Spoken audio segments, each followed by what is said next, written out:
মেয়েটা বলে, আব্বু আপনি আমাকে কোথায় নিয়ে এসেছেন? অনেক দিন পরে আপনি বাড়ির মধ্যে এসেছেন, আপনার সঙ্গে আমি থাকবো, কথা বলবো আপনাকে, আপনি আমাকে মহব্বত করবেন। আপনি কষ্ট করে কেন এই মাটি খনন করতেছেন? ও আমার আব্বা,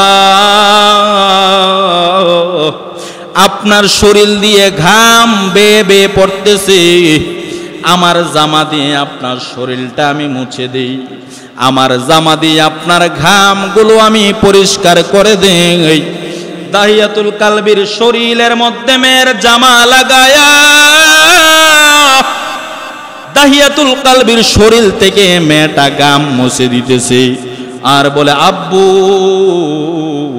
আপনি কেন এত কষ্ট করতেছেন? আপনি কেন এত বড় গর্ত খনন করতেছেন? মেয়েটা এখনো বুঝে নাই তাকে যে মাটির নিচে দাফন করে দেবে। বারবার এই কথা বলে দাহিয়াতুল কালবি গর্ত খনন করার পর ছোট্ট বাচ্চাটাকে গর্তের মধ্যে ফেলে দেয়।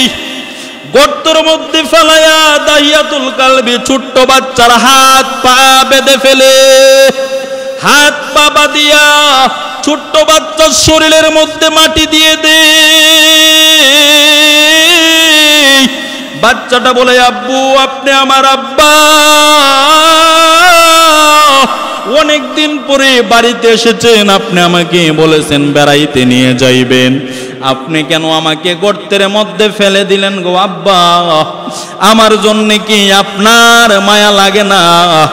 আপনি কেন আমার উপর মাটি দিতেছেন? তারপরে বাচ্চাটা বুঝে ফেলল মনে হয় আমাকে জীবিত কবর দিবে। মেয়েটা বলে, আব্বা আপনার কাছে আমি জীবন ভিক্ষা চাই, আপনার কাছে আমি জীবন ভিক্ষা চাই, আপনি আমাকে ছেড়ে দিন, দুনিয়াতে যতদিন থাকবো আপনার পরিচয় আমি দেব না, আপনি আমাকে ছেড়ে দেন গো আব্বা। কোন অপরাধের কারণে আপনি আমাকে জীবিত কবর দিতেছেন? যতই বলে দাহিয়াতুল কালবি পাষাণ্ড মন, দাহিয়া শুনে না, মেয়ের কথা কিছুতেই শুনে না। মেয়েটাকে মাটি চাপা দিয়া উপরে পাথর দিয়া দাহিয়া বাড়ির দিকে চলে যাবে। এমন টাইমে যেন দাহিয়াতুল কালবি পিছন দিকে ফিরে দেখি মেয়েটা বলতেছে, আব্বা তোমার কি একটুকু আমার জন্য মায়া লাগলো না? আমাকে কেন তুমি দাফন করে দিলা? কেন তুমি আমারে মাটি চাপা দিয়ে মেরে ফেললা? এই ঘটনা আমার আপনার নবীর কাছে বলে আর দাহিয়াতুল কালবি কান্দে। দাহিয়াতুল কালবি বলে, ইয়া রাসূলুল্লাহ, ইয়া হাবিবাল্লাহ, নবী আমি এতগুলা কন্যা সন্তান জীবিত দাফন করলাম, আমার অন্তর এত কাঁদে নাই। আমার এই মেয়েটাকে যেই দিন থেকে দাফন করলাম সেই দিন থেকে আমার অন্তরের মধ্যে শান্তি নাই, আমার মনের মধ্যে শান্তি লাগে না গো নবী। ও নবী, আমার আল্লাহ আমারে মাফ করবনি, এত বড় বড় গুনাহ করেছি, এতগুলা কন্যা সন্তানকে আমি জীবিত দাফন করেছি, আমার আল্লাহ আমাকে মাফ করবেনি। রাসূল তখন বলেন, দাহিয়া তুমি যেহেতু কালিমা পড়েছো লা ইলাহা ইল্লাল্লাহু মুহাম্মাদুর রাসূলুল্লাহ, চিৎকার মেরে বলে আল্লাহু আকবার। নবী বলে, তুমি যেহেতু কালিমা পড়ে ফেলেছো, আমার আল্লাহ তোমার পিছনের সামনের যতগুলো গুনাহ করেছো সমস্ত গুনাহ আমার আল্লাহ মাফ করে দিয়েছে। তুমি রহমান, তুমি মেহেরবান, বলি তুমি রহমান, তুমি মেহেরবান। অন্ধ গাহে না শুধু তোমারি গুণগান, বুঝে ও বুঝে না তবু শান, তুমি রহমান, তুমি মেহেরবান। চিৎকার মেরে বলে আল্লাহু আকবার। আমার আপনার মতো অনেক মানুষ রাস্তাঘাট, দোকানপাট, বিভিন্ন কাজকর্মের মধ্যে ব্যস্ত আছে। আজান হয়ে গেছে মানে কাজকর্ম বন্ধ। আমাকে আপনাকে আল্লাহ পাক রব্বুল আলামিন সৃষ্টি করেছেন একমাত্র ওনার গোলামি করার জন্য। নামাজের মধ্যে আসাটা মানে কি, আল্লাহ তাআলা আপনাকে আমাকে ডাকতেছে, বান্দা এখন নামাজের সময় হয়েছে, মসজিদে চলো। কিন্তু আমি আপনি কাজকর্মের মধ্যে ব্যস্ত। জুমার আজান হয়ে গেছে মানে সব কাজ বন্ধ। আল্লাহ পাক রব্বুল আলামিন সূরা জুমার 9 নম্বর আয়াতে বলেন, ইয়া আইয়ুহাল্লাযীনা আমানু ইযা নুদিয়া লিস-সালাতি মিন ইয়াউমিল জুমআ ফাসআউ ইলা যিকরিল্লাহি ওয়া যারুল বাই' যালিকুম খায়রুল লাকুম ইন কুনতুম তা'লামুন। আল্লাহ পাক রব্বুল আলামিন বলতেছেন, ইয়া আইয়ুহাল্লাযীনা আমানু, হে ঈমানদারগণ, ইযা নুদিয়া লিস-সালাতি, যখন জুমার আজান হয়ে যাবে, নুদিয়া মানে ডাকা হবে, যখন নামাজের জন্য ডাকা হবে, ইযা নুদিয়া লিস-সালাতি মিন ইয়াউমিল জুমআ ফাসআউ ইলা যিকরিল্লাহি ওয়া যারুল বাই', সমস্ত কাজকর্মগুলো বন্ধ করে সব কিছু বাদ দিয়ে তুমি মসজিদে চলে আসো। জুমার আজান হয়ে গেছে মানে কাজ বন্ধ। আমি ক্ষেত খামারের মধ্যে কাজ করতেছি, জুমার আজান হয়ে গেছে, আমার কাজ বন্ধ, এখন আর কাজ করার সময় নাই। আমি ব্যবসা করি, ব্যবসা প্রতিষ্ঠান চালাইতেছি, আজান হয়ে গেছে, সব কাজ বন্ধ। দোকানের মধ্যে অনেক লোকের ভিড়, আমার কাছ থেকে মানুষ মাল কিনবে, অনেক কিছু ক্রয় করবে, ওই টাইমে না, আজান হয়ে গেছে, আমার রব্বে কারিম আমাকে ডাকতেছে, সব কর্ম বন্ধ, আমি মসজিদের মধ্যে চলে আসব। তাহলে আপনি পরিপূর্ণ ঈমানদার হতে পারবেন। বান্দা পুরাটা জিন্দেগি গুনাহ করে কাটাইছেন, পুরা জীবন গুনাহের মধ্যে জীবন লিপ্ত ছিল। আপনি আজকে বুঝতে পারছেন, সারা জীবন নামাজ পড়েন নাই, পুরাটা জীবন গুনাহের মধ্যে কাটাইছেন, আজকে বুঝতে পারছেন। এখন আপনি আল্লাহ তাআলার দরবারে তওবা করেন, এখন ক্ষমা চান, আল্লাহ তাআলা আপনাকে এখন মাফ করবে। কারণ আল্লাহ তাআলার ওয়াদা, আল্লাহ পাক রব্বুল আলামিনের একটা নাম আছে গফফার, সেই গফফার নামের খাতিরে আল্লাহ তাআলা গুনাহগার বান্দাদেরকে মাফ করেন। পাহাড় সমান গুনাহ করেছি, সাগরের ফেনা পরিমাণ গুনাহ করেছি, পুরাটা জিন্দেগিতে এক ওয়াক্ত নামাজও নাই। আপনি যদি আল্লাহ তাআলার দরবারে ক্ষমা চান, আল্লাহ তাআলা ক্ষমা করবে।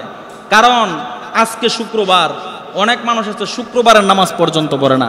শনিবার রবিবার যখন চলে যায়, আল্লাহ পাক রব্বুল আলামিনের ফেরেশতারা বলে, আল্লাহ,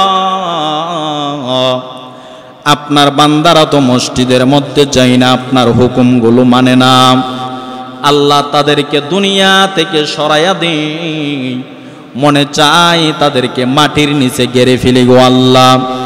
আল্লাহ পাক তখন বলে, ফেরেশতারা, আমি অনেক মহব্বত করে বান্দা বানাইলাম, অনেক মায়া করি আমার বান্দাকে আমি বানাইছি, তোরা একটু দেখ, আমার বান্দা আমার ঘর মসজিদে যে আমার কুদরতি কদমের মধ্যে সেজদা দিবে। মঙ্গলবার বুধবার যখন চলে যায়, তারপরও বান্দা মসজিদের মধ্যে নামাজের কোনো খবর নাই। ফেরেশতারা বলে, আল্লাহ, আর সহ্য হইতেছে না, তোমার বান্দাদেরকে দুনিয়া থেকে ধ্বংস করে দে, আযাব গজব দিয়ে তোমার বান্দাদেরকে মেরে ফেলি। আল্লাহ বলে, ফেরেশতারা, একটু রাগ, একটু রাগ, দেখ আমার বান্দা শুক্রবার মসজিদের মধ্যে যাইবে, পুরা সপ্তাহ নামাজ আদায় না করিয়া শুক্রবার যখন বান্দা রব্বে কারিমের কুদরতি কদমে সেজদা দেয়, আল্লাহ পাক রব্বুল আলামিন বলে, ফেরেশতারা, তোরা তো বলেছিলি আমার বান্দাকে ধ্বংস করে দিবি, তাকায়া দেখ আজকে শুক্রবার আমার বান্দা নামাজ আদায় করিয়া শুক্রবারে আমার কুদরতি কদমের মধ্যে সেজদা দিয়া দুইটা চোখের পানি ফেলে বান্দা আমার দরবারে কান্না করে। তোরা সাক্ষী থাক, আমার এই বান্দাকে আমি মাফ করে দিলাম। পুরা জীবন গুনাহ করছেন, আমার আল্লাহ গুনাহগার বলে ডাক দেই নাই। সারা জীবন অন্যায় করেছেন, রাহাজানি, খুনি, ডাকাতি, চুরি সব কিছু করেছেন, সারাটা জীবন আল্লাহর অবাধ্যতা করেছেন, তারপরও আল্লাহ গুনাহগার বলে ডাক দেই নাই। সূরা জুমার 53 নং আয়াতে আমার আল্লাহ তাআলা ডাক দেই, কুল, হে নবী আপনি বলে দিন, কুল ইয়া ইবাদিয়াল্লাযীনা আসরাফু আলা আনফুসিহিম, হে নবী আপনি বলে দিন আমার গুনাহগার বান্দা বান্দিরা, আল্লাহ কিন্তু ওই জায়গায় গুনাহগার বলে ডাক দেই নাই। ইয়া ইবাদি, হে আমার বান্দা, আল্লাহ বলে কারণ আমি তো বানাইছি, এটা তো আমার বান্দা। আল্লাহ গুনাহগার বলে ডাক দেই না, আমার বান্দা বলে ডাক দেই। আমি আপনি দুনিয়াতে চুরি করলে চোর বলে ডাক দেই, খুন করলে খুনি বলে ডাক দেই, জেনা করলে জেনাকুর বলে ডাক দেই, কিন্তু আমার আল্লাহ বলেছে তুই আমার বান্দা। সারা জীবন গুনাহ করেছো, তারপরেও তুমি আমার বান্দা। কুল ইয়া ইবাদিয়াল্লাযীনা আসরাফু আলা আনফুসিহিম লা তাকনাতু মির রাহমাতিল্লাহ,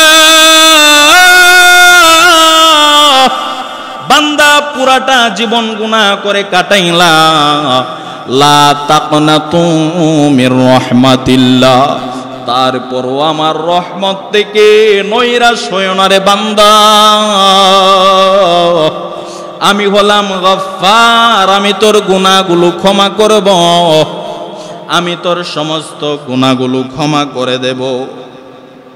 ইয়া ইবাদিয়াল্লাযীনা আসরাফু আলা আনফুসিহিম লা তাকনাতু মির রাহমাতিল্লাহ ইন্নাল্লাহা ইয়াগফিরুয যুনুবা জামিআ ইন্নাহু হুয়াল গফুরুর রহিম।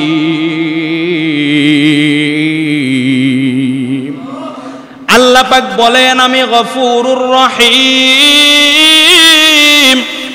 বান্দা সারা জীবন গুনাহ করেছো, আমি এক মুহূর্তে তোমার গুনাহগুলো মাফ করে দেব। ছোট্ট একটা ঘটনা বললে বুঝে ফেলবেন। রাসূলের এক সাহাবী নাম হলো দাহিয়াতুল কলবি। নাম কি? দাহিয়াতুল কলবি। উনি ইসলাম গ্রহণ করার আগে কন্যা সন্তানদেরকে জীবিত দাফন করে দিত। ওনার স্ত্রীর গর্ভে যদি কোনো কন্যা সন্তান জন্মগ্রহণ করত, এই কন্যা সন্তানকে জীবিত দাফন করে দিত। একদিন দাহিয়াতুল কলবি আমার নবীর দরবারে আসে, এসে বলি ইয়া রাসূলুল্লাহ, ইয়া হাবিবাল্লাহ, নবী আপনি আমাকে কালেমা পড়ায়া মুসলমান বানায়া দেন। রাসূল দাহিয়াতুল কলবি যখন আমার নবীর দরবারে আসলেন, নবীর শরীর মুবারক থেকে চাদর মুবারক খানা খুলিয়া বালির মধ্যে বিছাইয়া দিলেন। দাহিয়াতুল কলবি যেন চাদরের মধ্যে বসে। দাহিয়াতুল কলবি এসে যখন দেখি নবীর চাদর মুবারক বালির মধ্যে বিছাইয়া দিছে দাহিয়াতুল কলবি বসার জন্য, দাহিয়াতুল কলবি মনে মনে ভাবে আমি এত বড় গুনাহগার, ইয়া রাসূলুল্লাহ নবী আপনার চাদর মুবারক বিছাইয়া দিয়েছেন আপনি বসার জন্য, আমি কোনোদিন আপনার চাদর মুবারকে বসতে পারবো না। দাহিয়াতুল কলবি ছিলেন লিডার মানুষ, সর্দার মানুষ। আমার নবীর চাদর মুবারক দাহিয়াতুল কলবি বুকের মধ্যে লাগায়, আমার নবীর চাদর মুবারক দাহিয়াতুল কলবি ঠোঁটের মধ্যে লাগায়, চোখের মধ্যে লাগায় চুমা দেয়। দাহিয়াতুল কলবি বলে ইয়া রাসূলুল্লাহ নবী আপনি আমাকে কালেমা পড়ায়া মুসলমান বানায়া দেন। আমার নবী যখন দাহিয়াতুল কলবিকে কালেমা পড়ায়া মুসলমান বানাইল, মুসলমান হওয়ার পরে দাহিয়াতুল কলবি কান্না করতেছে, বাচ্চাদের মতো ফুফায়া ফুফায়া কাঁদতেছে।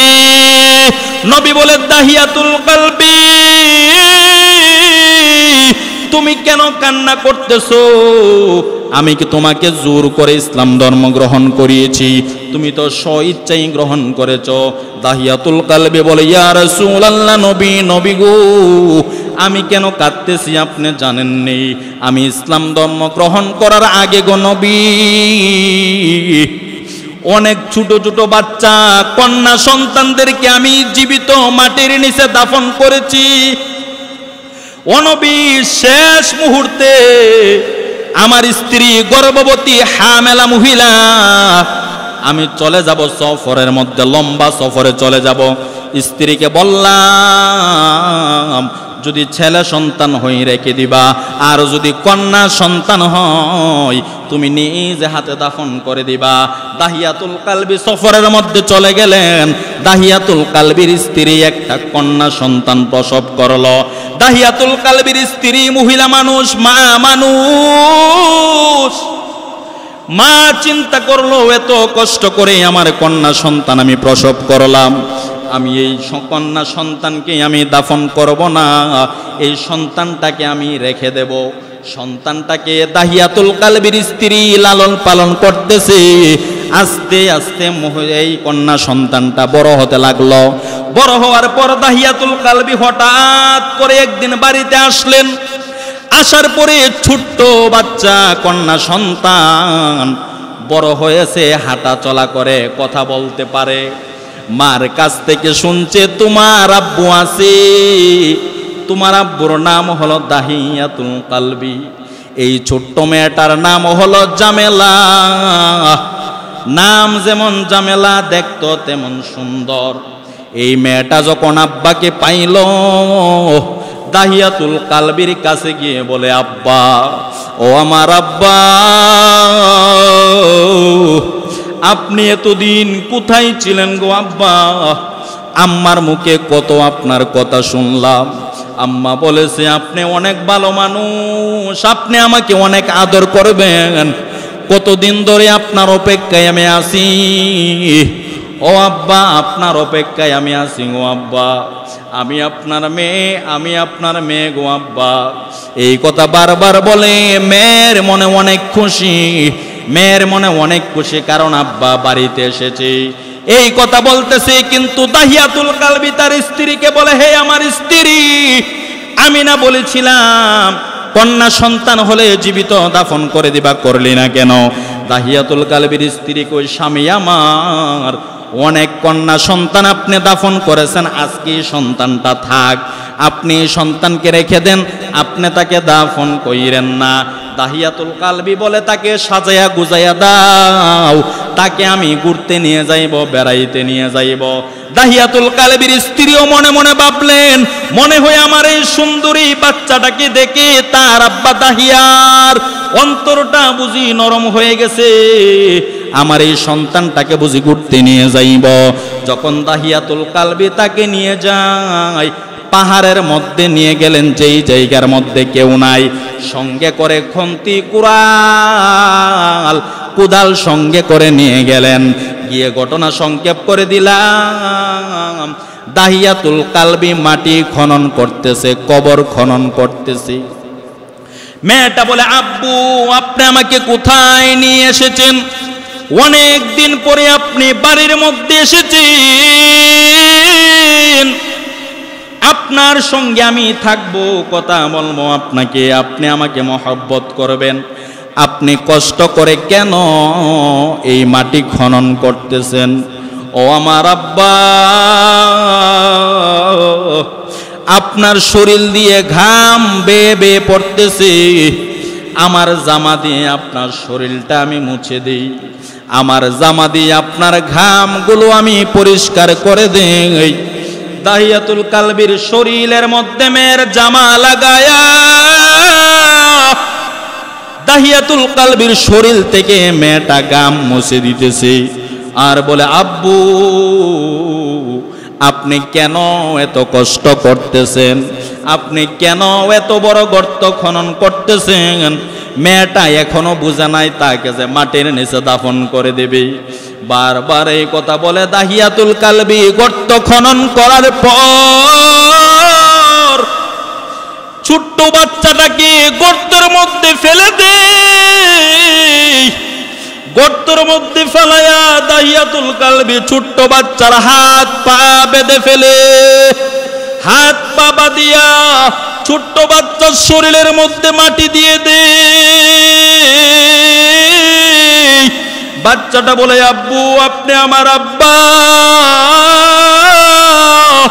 অনেকদিন পরে বাড়িতে এসেছেন, আপনি আমাকে বলেছেন বেড়াইতে নিয়ে যাইবেন, আপনি কেন আমাকে গর্তের মধ্যে ফেলে দিলেন গো আব্বা? আমার জন্য কি আপনার মায়া লাগে না? আপনি কেন আমার উপর মাটি দিতেছেন? তারপরে বাচ্চাটা বুঝে ফেলল, মনে হয় আমাকে জীবিত কবর দিবে। মেয়েটা বলে, আব্বা আপনার কাছে আমি জীবন ভিক্ষা চাই, আপনার কাছে আমি জীবন ভিক্ষা চাই, আপনি আমাকে ছেড়ে দিন, দুনিয়াতে যতদিন থাকবো আপনার পরিচয় আমি দেব না, আপনি আমাকে ছেড়ে দিন গো আব্বা। কোন অপরাধের কারণে আপনি আমাকে জীবিত কবর দিতেছেন? যতই বলে দাহিয়াতুল কালবি, পাষাণ্ড মন, দাহিয়া শুনে না, মেয়ের কথা কিছুতেই শুনে না। মেয়েটাকে মাটি চাপা দিয়া, উপরে পাথর দিয়া দাহিয়া বাড়ির দিকে চলে যাবে। এমন টাইমে যেন দাহিয়াতুল কালবি পিছন দিকে ফিরে দেখি মেয়েটা বলতেছে, আব্বা তোমার কি একটুকু আমার জন্য মায়া লাগলো না? আমাকে কেন তুমি দাফন করে দিলা? কেন তুমি আমারে মাটি চাপা দিয়ে মেরে ফেললা? এই ঘটনা আমার আপনার নবীর কাছে বলে, আর দাহিয়াতুল কালবি কান্দে। দাহিয়াতুল কালবি বলে, ইয়া রাসূলুল্লাহ, ইয়া হাবিবাল্লাহ, নবী আমি এতগুলা কন্যা সন্তান জীবিত দাফন করলাম, আমার অন্তরে তো কাঁদে নাই। আমার এই মেয়েটাকে যেই দিন থেকে দাফন করলাম সেই দিন থেকে আমার অন্তরের মধ্যে শান্তি নাই, আমার মনের মধ্যে শান্তি লাগে না গো নবী। ও নবী, আমার আল্লাহ আমারে মাফ করবনি, এত বড় বড় গুনাহ করেছি, এতগুলা কন্যা সন্তানকে আমি জীবিত দাফন করেছি, আমার আল্লাহ আমাকে মাফ করবেনি। রাসূল তখন বলেন, দাহিয়া তুমি যেহেতু কালিমা পড়েছো, লা ইলাহা ইল্লাল্লাহু মুহাম্মাদুর রাসূলুল্লাহ, চিৎকার মেরে বলে আল্লাহু আকবার। নবী বলে, তুমি যেহেতু কালিমা পড়ে ফেলেছো, আমার আল্লাহ তোমার পিছনের সামনের যতগুলো গুনাহ করেছো সমস্ত গুনাহ আমার আল্লাহ মাফ করে দিয়েছে। তুমি রহমান, তুমি মেহেরবান, বলি তুমি রহমান, তুমি মেহেরবান।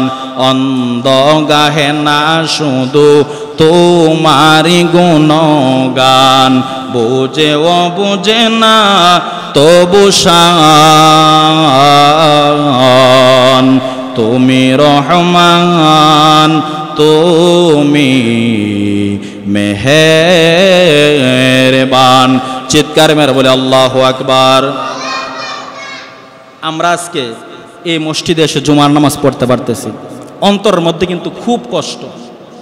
ফিলিস্তিনের জমিনে যে অবস্থা হইতেছে, আল্লাহু আকবার। আমরা বর্তমানে সবাই ইন্টারনেট, ফেসবুক, ইউটিউব সবাই ইউজ করি, আমরা সবাই নিজের চোখে দেখতেছি কি অবস্থা হইতেছে। এই ফিলিস্তিনি বাচ্চাদেরকে নির্মমভাবে হত্যা করতেছে ইসরায়েল বাহিনীরা। রাসূলের হাদিস, রাসূল বলেছেন কিয়ামতের আগে ফিলিস্তিনের জমিনে মুসলমানদেরকে গণহারে হত্যা করা হবে, কিন্তু এই মুসলমানরাই বিজয়ী হবে। আলহামদুলিল্লাহ বলেন, মুসলমানরাই বিজয়ী হবে। মসজিদে আকসা মুসলমানরাই বিজয়ী করবে। যে মসজিদে আকসা হলো আমাদের প্রথম কিবলা, যেই মসজিদে আকসার মধ্যে আমার আপনার নবী মেরাজে যাওয়ার সময় সর্বপ্রথম নামাজ আদায় করেছিলেন, এই মসজিদে আকসা হলো আমাদের মুসলমানদের। কথা কোন ঠিক কিনা? এই মসজিদে আকসা যেই কোনো মূল্যেই হোক, নিজের জীবন দিয়েই হোক, যা কিছু দিয়ে হোক, সব কিছু দিয়ে হলো আমাদের এই মসজিদের আকসা আমাদেরকে দখল করতেই হবে। কথা কোন ঠিক কিনা? আল্লাহ পাক রব্বুল আলামিন কুরআনে কারিমে সূরা নিসার ৭৫ নম্বর আয়াতে, আমি তরজমা করব, আপনারা বুঝে ফেলবেন আল্লাহ তাআলা কি বলেছেন। আল্লাহ তাআলা বলতেছেন, ওয়ামা লাকুম লা তুকাতিলুনা ফি সাবিলিল্লাহ। খুব মনোযোগ দিয়ে শুনেন, ওয়ামা লাকুম লা তুকাতিলুনা ফি সাবিলিল্লাহ, তোমাদের কি হয়েছে তোমরা আমি আল্লাহর রাস্তায় জিহাদ করো না?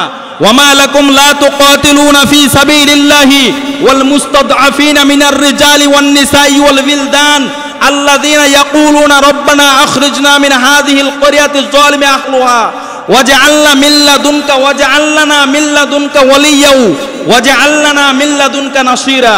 আল্লাহ তাআলা বলেন ওয়ামা লাকুম লা তুকাতিলুনা ফি সাবিলিল্লাহ, তোমাদের কি হয়েছে তোমরা আল্লাহর রাস্তায় জিহাদ করো না?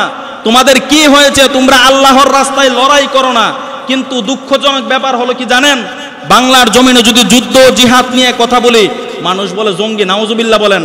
আল্লাহ তাআলা কি বলেছে দেখেন, ওয়াল মুস্তাদাফিনা মিনার রিজালি ওয়ান নিসাই ওয়াল বিলদান, ছোট শিশু বাচ্চা থেকে শুরু করে অসুস্থ ব্যক্তি থেকে শুরু করে সকল মানুষগুলো বলতেছে রব্বানা আখরিজনা মিন হাযিহিল ক্বরিয়াতি যালিমি আহলুহা, আমাদেরকে এই শহর থেকে বের করে দেন, এই আযাব থেকে আমাদেরকে নিষ্কৃতি দেন, এই আযাব থেকে আমাদেরকে মুক্তি দেন।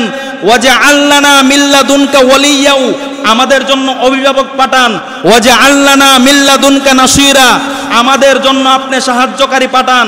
তাকায় দেখেন ফিলিস্তিনের জমিনে ফিলিস্তিনের লোকেরা বলতেছে হে মুহাম্মদের উম্মতেরা, হে মুহাম্মদের উম্মতেরা তোমরা কোথায়? আমাদেরকে এইভাবে মারতেছে, ছোট ছোট শিশুদেরকে নির্মমভাবে হত্যা করতেছে। তোমরা আজকে রাসূলের উম্মতগুলো কোথায়? তোমরা কোথায় চলে গেছো? তোমাদের কি হয়েছে আমাদের পাশে এসে দাঁড়াইতেছো না? এক লোক বলতেছে সমস্ত মুসলমানদেরকে লক্ষ্য করে, আমরা আপনার কাছে কোনো খাবার চাই না, আমাদেরকে পানির ব্যবস্থা করে দেন। পানির জন্য কলিজাটা ফেটে যাইতেছে, 17 ঘন্টা যাবত কোনো খাবারের সঙ্গে পানির সঙ্গে আমাদের দেখা নাই, একটু পানির ব্যবস্থা করে দেন। আমাদের জন্য কাপড়ের দরকার নাই, আপনি একটা কাজ করেন মুসলমান জাতিরা, আমাদের জন্য কাফনের কাপড়ের ব্যবস্থা করে দেন। কাফনের কাপড় আমাদের জন্য পাঠান, যাতে করে শহীদদের লাশ বিনা গোসলে আমরা দাফন করি। শহীদদের লাশ যাতে করে একটু সম্মানে কাফনের কাপড় দিয়ে যাতে আমরা দাফন করতে পারি। হে মুসলিম উম্মাহ, লোকটা বলতেছে আমরা কোনো খাবার নাই, 17 ঘন্টা যাবত উপবাস। আমার এক ভাই শাহাদাত বরণ করেছে, করার পরে তাকিয়ে দেখি তার পিছনে ব্যাগের মধ্যে 3টা রুটি। এই 3টা রুটি আমরা কিভাবে খাবো?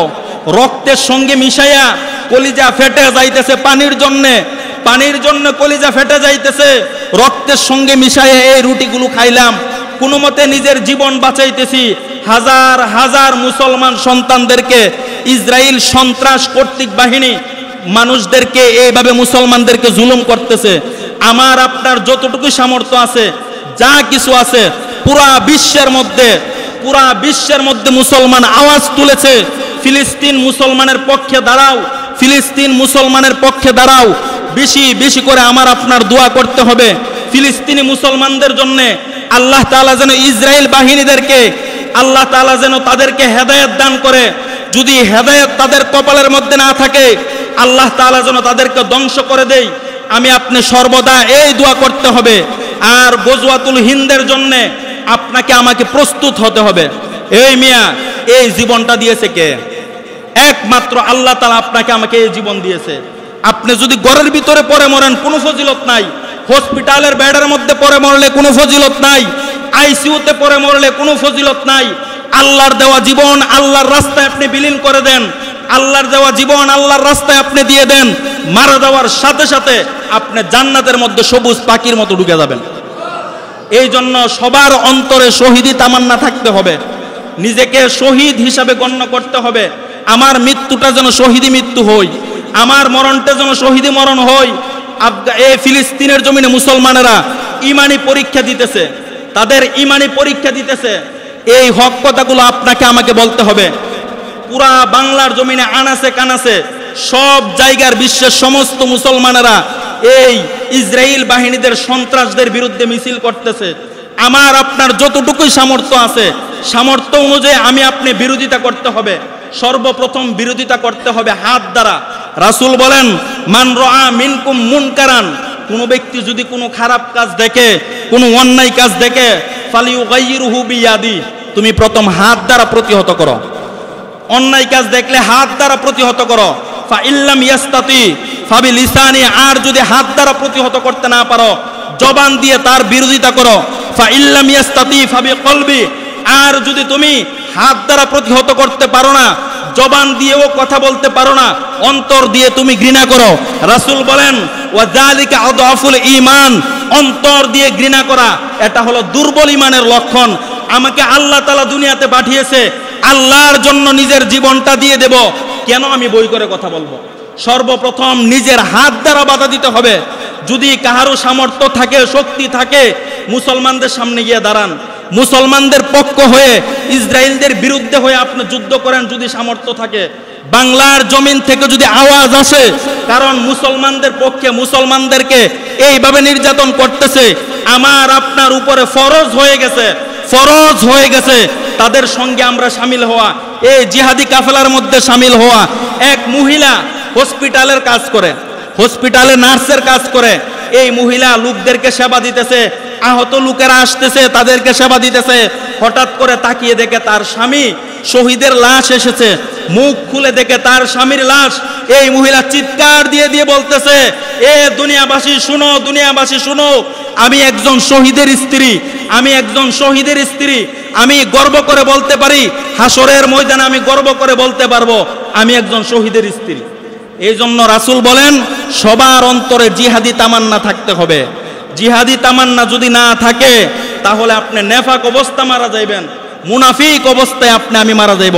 জিহাদের বিষয়ে আল্লাহ পাক রব্বুল আলামিন অনেক আয়াত নাজিল করছে। অনেক মানুষ বলে কি জানেন, ইসলামের মধ্যে মারামারি কাটাকাটি নাই।